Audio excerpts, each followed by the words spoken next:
All right. Yep, there was another news thing. I was expecting another follow-up news thing because the first news thing they did um, mentioned that they had a new TFO and that they were going to do two new patrols and didn't say anything about what they were. So it was expected that they would get around to giving us more information later. We still don't actually know all that much, though. So let's at what they've added for this particular update.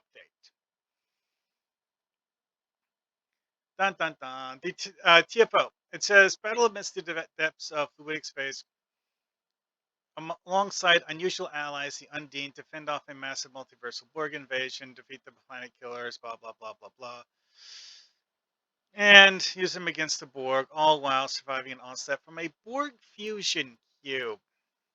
Interesting, huh? So what this suggests, and we don't fully have a good idea here, is that this is a direct follow up to Scorpion's Abyss.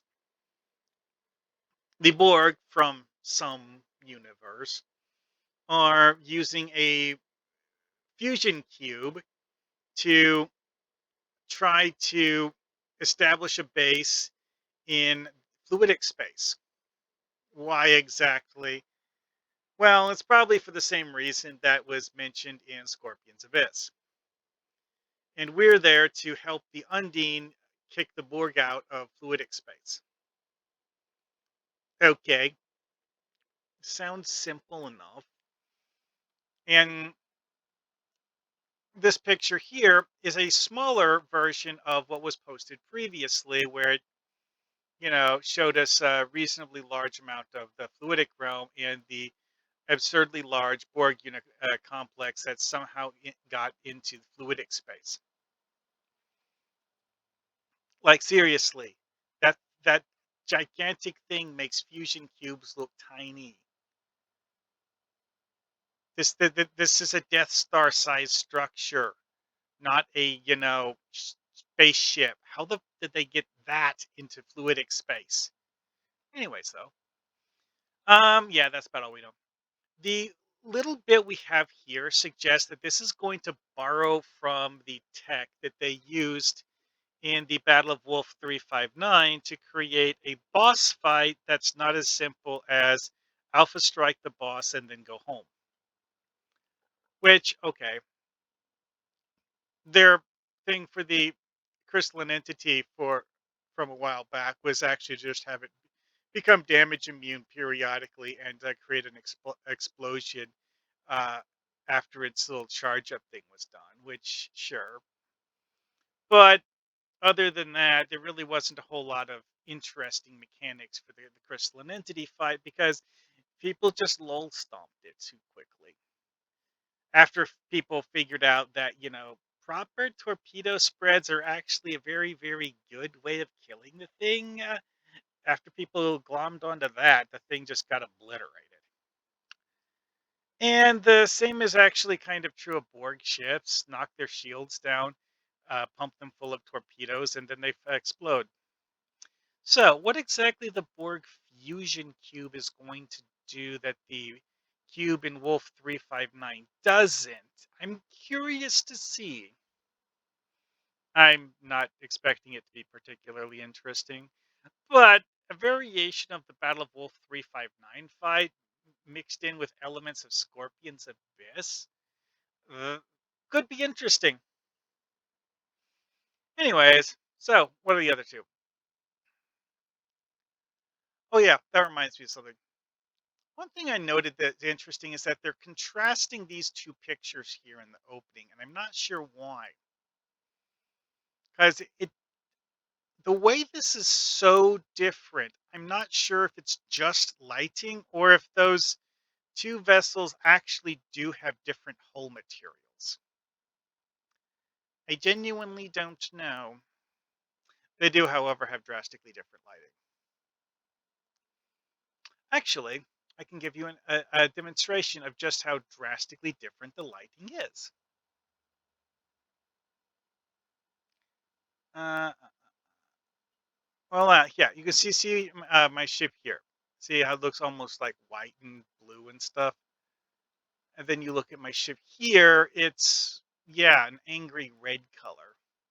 So again, the two locations do have drastically different lighting. I'm still not certain that's the only difference, but we'll find out later. I don't have any way of verifying yet. Soon though. Anyways, patrol out of control.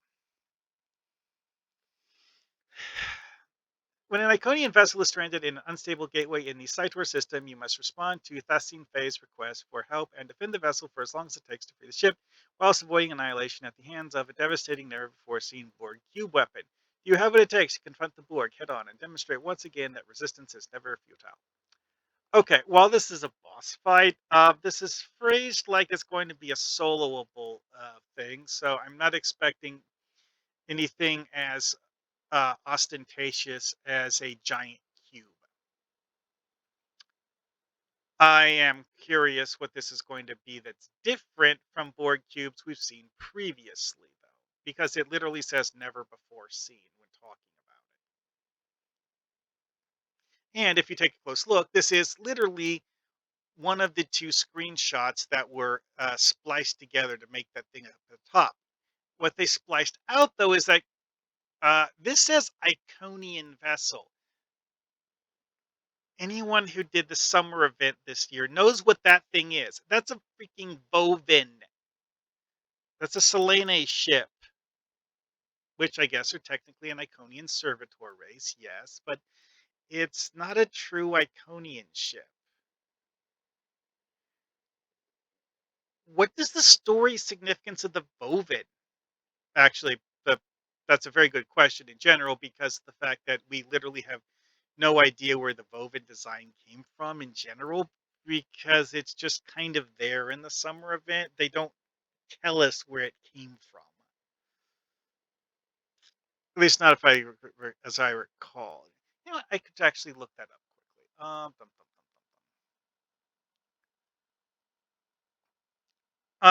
Sure. But yeah, it's like the Cytor system, there's not really a whole lot to know about it. The Tal Shiar were using it as a base of operations at some point. Sela used to live there. Like, the description of Survivor, nothing particularly interesting. Um, Daniel's the thing here has this thing talking about mysterious structures or unidentified structures. Yeah, it doesn't really say a whole lot, now does it? Well, you click through it and find out the mysterious structure is actually this old Tal Shiar base stuck on one of the asteroids that Sela has apparently mostly gutted. Boring. Until you notice that when Sela's crew leave the scene after confronting you, they fly through a donut shaped asteroid, which is suspiciously similar to the donut shaped asteroid used to conceal an Iconian gate in the Bria 3 mission, where Sela gets kidnapped by the Iconians. Is this purple picture here an Iconian sort of gate in a donut shaped asteroid? Maybe? It's hard to tell with this lighting. It's like this is super freaking dark. Barely see anything. And you have a Vovin stuck inside what probably meant to be an Iconian gateway inside a donut shaped asteroid. Possibly this donut shaped asteroid. Hmm. Although I do have to say that the background lighting in that does kind of match this because the system here is actually very dark in general. Anyway, I'm done with those. Yeah, the facility here really not all that much to look at all. Hang on a second. What lore did they even put in for the Bovin? Did they bother putting in lore? That's not lore.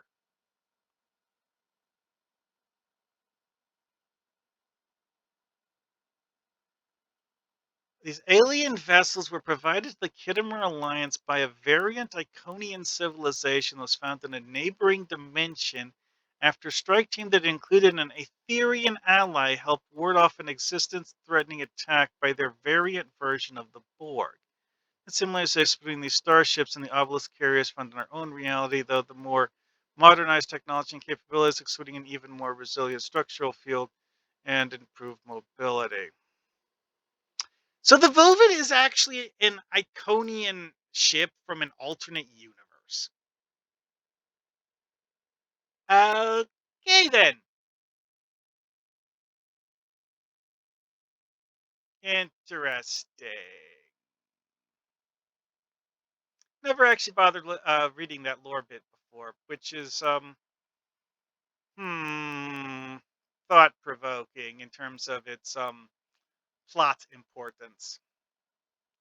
Which also brings into question the importance of that in the context of this TFO, because if this is being flown by members of the faction or sub-faction or multidimensional reality variant of a faction that originally created it, or someone who's functionally similar to whoever originally created the design, we've never met them.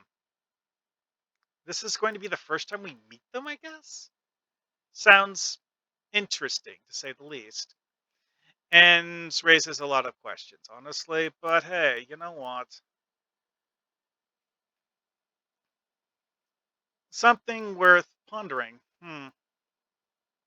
And last up, we have unwanted guests. Led by Thessine Faye, the Ethereans have been investigating the Kindred system because of a strong connection to the mycelial network, which they fear could be used by the Borg as an incursion point. Unfortunately, they were correct. Borg are opening reality vortices throughout Kindred space. You must work with Faye to defeat the Borg, close the vortices, and preserve galactic peace. Sure. Okay. Here's the thing. Referring to it as reality vortices, the only people we've seen use reality vortices so far are the Red Borg. In that TFO where you blow up the weird variant Borg Unimatrix complex so that it can't open more reality vortices and bring even more Red Borg into our universe. As for what this bizarre glowing object is, that's actually the Kinger Sun. Wait, no, not that Kinger Sun. This Kinger Sun. Yeah, this looks like they just positioned the objects in the Kinger system as it exists in the Ninth Rule Patrol. Which, oh hey, this picture doesn't actually show the sun. It's off to the right or something. See, it's over. That picture's over here somewhere. Anyways, does this have anything to do with the Ninth Rule Patrol or the out of date Kinger System Patrol, both of which involve pirates of the mundane variety? Probably not. However, it does involve Borg acting like pirates. Oh, yeah. Also, that's a bizarre anomaly with the Kinger system is that the way it looks on the galaxy map is drastically different than the system description, which is old. Seriously, this system description is old stuff and tied into the out of date patrol because this whole thing of like kinoplasmic radiation, that's what you're there to scan in the original patrol, which is unplayable now. Yes, I verified that. Because you would go to the planet here, and I could not find the interaction point to go there. Um, and then when you enter the Ninth Rule Patrol, you see a drastically different scene. Like, yes, this is still a planet. And it's actually another thing that's interesting is that it mentions that there was like several thousand years ago that the sun phase changed into this horrifying red monstrosity. And seemingly phase changed from this to that. Like, why does the galaxy map show it as a yellow main sequence star pre collapsing into that other thing? Like, is this nice, inviting looking Class M planet Kinger 2 as it was 6,000 years ago? Because quite frankly, this planet here kind of doesn't look like it's all that habitable. Because this is actually Kinger 2. Because like that's one of the things I checked is that when you're looking at this on the galaxy map, Kinger 2 is the physical hook for the Ninth Rule Patrol. So the Ninth Rule Patrol is logistically taking place in orbit of Kinger 2. Um, which means that this planet here is Kinger 2.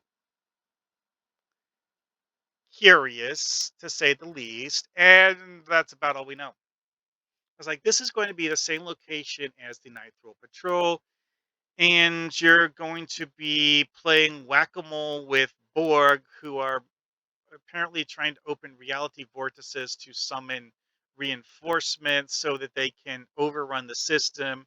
And then, after establishing a base of operations here, expand into the rest of Alliance space. Um, okay. What the heck does this have to do with the Ethereans?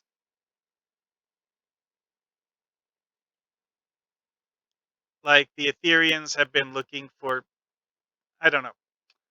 That is actually something that I find to be very interesting because, like, if we go with the idea that the Ethereans are secretly masterminding the Red Borg plot, then suddenly this whole thing takes a different turn of logic.